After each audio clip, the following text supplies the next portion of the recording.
Chapter 10. Everything. I was about your age when I stole my first diamond ring, said Granny.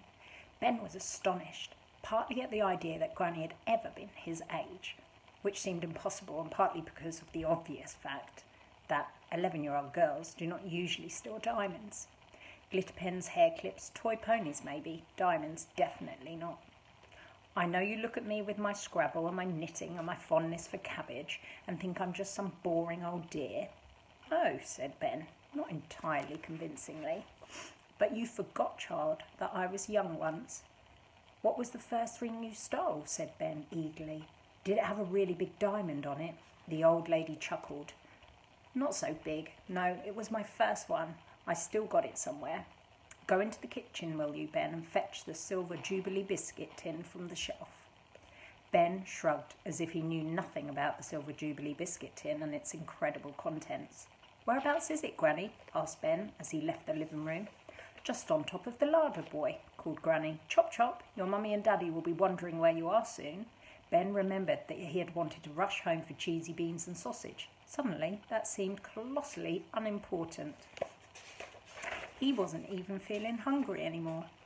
Ben re-entered the room, holding the tin. It was even heavier than he remembered. He passed it to his Granny. Good boy, she said, as she rummaged through the tin and picked out a particularly beautiful little sparkler.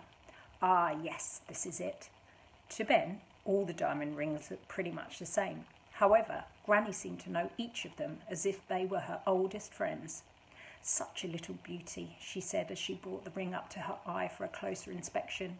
This is the first one I stole, back when I was a nipper. Ben couldn't imagine what Granny would have been like young. He had only known her as an old lady. He even imagined she had been born an old lady, that years ago, in a hospital, when her mother had given birth and asked the midwife if it was a boy or a girl, the midwife might have replied, "It's an old lady." I grew up in a small village, and my family were very poor, continued Granny, and up at the top of the hill was the grand country house where a lord and lady lived, Lord and Lady Davenport. It was just after the war, and we didn't have much food in those days. I was hungry, so one night at midnight, when everyone was asleep, I crept out of my mother and father's little cottage. Under the cover of darkness, I made my way through the woods and up the hill to Davenport House. Weren't you scared? Asked Ben. Yes, of course I was. Being alone in the dark woods at night, it was terrifying. There were guard dogs at the house, great big black Dobermans. So, as quietly as I could, I climbed a drain pipe and found an unlocked window. I was a very little girl at 11, small for my age, so I managed to squeeze myself through a tiny gap in the window and landed behind a velvet curtain. And when I pulled back the curtain, I realised I was in Lord and Lady Davenport's bedroom. Oh no, said Ben. Oh yes, continued the old lady. I thought I might just take some food perhaps, but next to the bed I saw this little beauty. She indicated to the diamond ring. So you just took it? Being an international jewel thief is never that simple, young man, said Granny. The Lord and Lady were snoring heavily, but if I woke them, I'd be dead. The Lord always slept with a shotgun by the bed.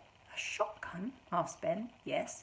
He was posh, and being posh, he liked hunting pheasants, so he owned many guns. Ben was sweating with nerves, but he didn't wake up and try and shoot you, did he? Be patient, young man. All in good time.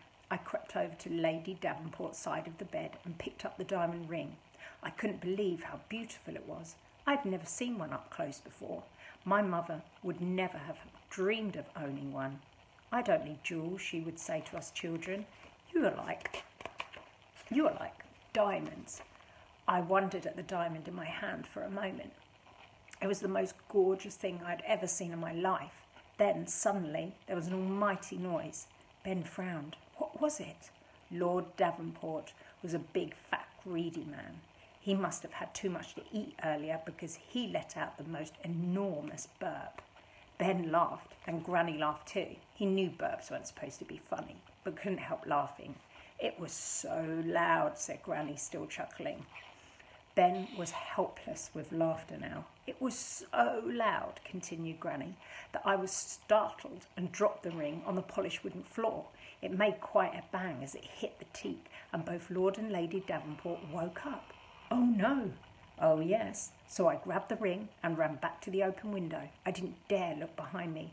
As I could hear Lord Davenport cocking his shotgun, I leapt down onto the grass, and all of a sudden the lights in the house came on and the dogs were barking, and I was running for my life. Then I heard a deafening sound. Another burp? Asked Ben. No, a gunshot this time. Lord Davenport was shooting at me as I ran down the hill and back to the woods. Then what happened? Granny looked at her little gold watch. My dear, you had better head home. Your mummy and daddy will be worried sick. I doubt it, said Ben. All they care about is stupid ballroom dancing. That's not true, said Granny unexpectedly. You know they love you. I want to hear the end of the story, said Ben, frustrated.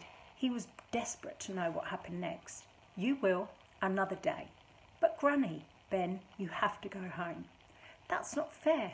Ben, you must leave now. I can tell you what happened when you come another day. But to be continued, she said.